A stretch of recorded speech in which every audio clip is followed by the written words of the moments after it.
안녕하세요. 가통경영연구소의 최윤규입니다. 생각의 융합력 8번째 시간, 진정한 성공적인 생각이란 무엇인가 라는 주제로 말씀드리겠습니다. 랄프 waldo 에머슨은 이런 말을 했습니다. 자신이 한때 이곳에 살았음으로 인해 단 한 사람의 인생이라도 행복해지는 것, 이것이 바로 진정한 성공이다. 그 말을 듣고 저는 이렇게 그것을 다시 한번 바꿔봤습니다. 상상은 비용이 전혀 들지 않는다. 돈이 전혀 들지 않는다라는 것이죠. 자유로운 상상으로 인해 세상을 이롭게 하는 것, 이것이 바로 진정한 성공이다. 그게 바로 제가 생각하는 상상적인 성공입니다. 그래서 비용이 들지 않는 이 상상을 하기 위해서는 먼저 뭘 해야 될까? 관찰해야 됩니다. 어떻게 관찰하고 세밀하게 분석해내는가 굉장히 중요합니다. 그래서 어떤 화가가 이렇게 말했습니다. 그 누구도 자신이 어느 정도 나무의 입장이 되어보지 않고서는 절대로 나무를 제대로 그려낼 수 없다. 또한 단순히 어린이의 겉모습이나 윤곽만을 공부한다고 해서 어린아이를 그릴 수 있는 것이 아니다라는 것이죠. 화가는 상당히 오랜 시간 동안 어린아이의 동작과 노는 모습을 꾸준히 관찰함으로써 그들의 본성에 깊숙이 파고 들어갈 수 있게 되는 것이다. 그때서야 비로소 화가는 어린이가 어떤 자세를 취하든지 간에 그를 자유롭게 그릴 수 있다라고 화가가 말했습니다. 바로 그와 같습니다.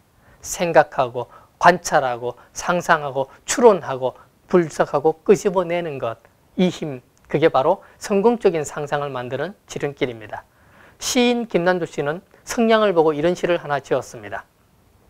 성냥갑 속에서 너무 오래 불붙기를 기다리다 늙어버린 성냥개비들, 유황 바른 머리를 화약지에 확 그어 일순간 맞불 한번, 그 환희로 화용도 겁없이 환하게 몸 사루었음을, 이런 시를 지었습니다. 그냥 성냥 쳐다보다가 단순히 한번 쳐다보고 지은 게 아니겠지요.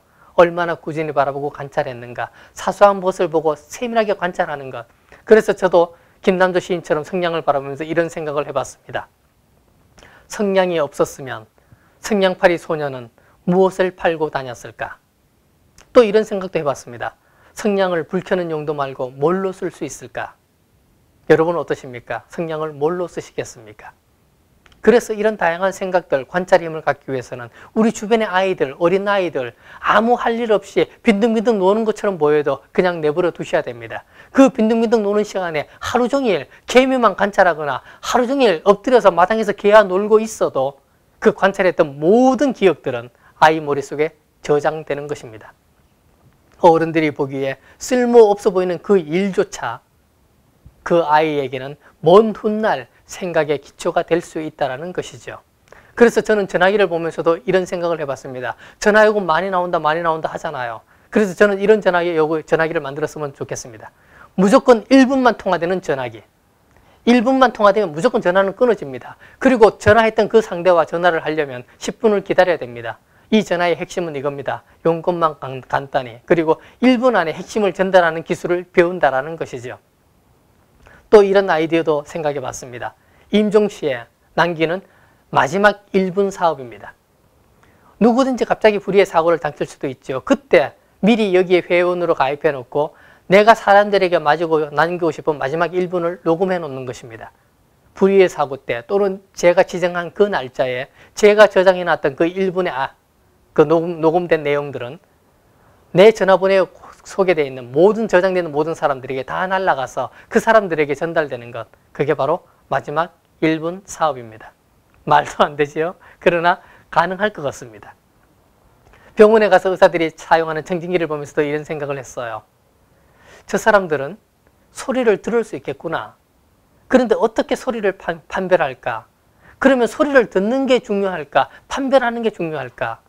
병원에 앉아서 진단받으면서 그런 생각했습니다. 그러면서 또 고민을 하는 거지요. 과연 소리를 듣고 판별하려면 화가가 그림 그리듯이, 시인이 시를 쓰듯이, 어린아이가 개미를 보고 관찰하듯이 깊숙이 관찰하고 듣고 고민하고 노력했어야만 그게 가능하겠다라는 것이죠. 그래서 저는 또 이런 생각합니다. 마음이 들리는 청진기는 못 만들까? 마음이 들리는 휴대폰은 못 만들까?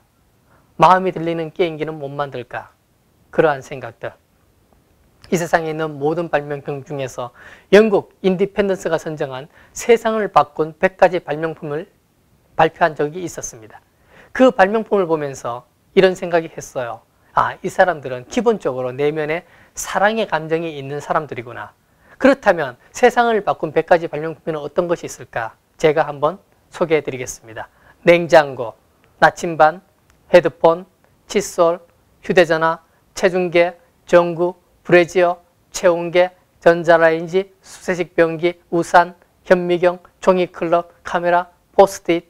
여러분들 주변에 볼 때는 다 그런 것입니다. 심지어 성냥, 고무줄, 아이팟, 낚싯바늘, 청진기, 활과 화살, 컴퓨터 자판, 지우개도 있어요. 연필도 있고, 주판도 있고, 건전지도 있습니다. 우리 옷에 있는 이 지퍼도 있고요. 안전면도기도 있고, 마우스, 안경, 아스피린 같은 것이 있습니다.